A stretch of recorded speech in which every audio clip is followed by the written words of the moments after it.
Tak dneska jsme do Radotína přijeli v 8 hráčích, takže jsme očekávali náročný zápas, což se i částečně potvrdilo, protože domácí se mohli opřít o výrazně větší rotaci hráčů.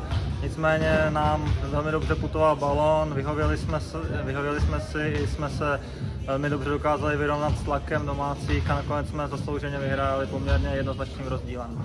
První polovinu nadstavbové části jsme zakončili proti soupeři, se kterým jsme ještě v této fázi nehráli, takže tady v Radotíně.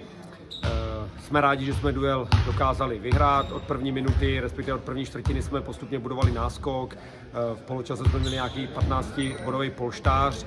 Ve třetí části jsme ještě trošku přitlačili v obraně. Dokázali jsme dát poměrně hodně bodů z rychlých protiútoků, což nám dneska hodně pomohlo.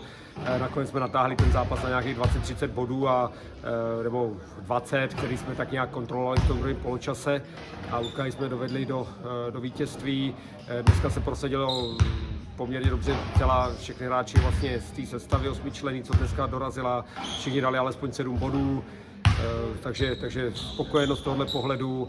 Dělal nám trošku problém v obraně rozehrávač Sloviák.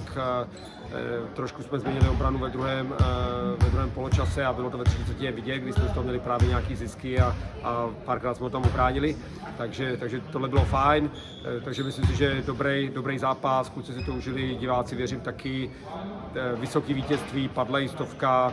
Takže z naší strany spokojenost a už se těšíme na další zápasy, kdy vlastně druhou polovinu začneme odvetami doma proti Plzni. V Plzni jsme prohráli, takže určitě máme Plzni co vracet, takže přijďte netradičně v pátek v 18:15 na zápas proti Plzni, určitě to bude stát za to.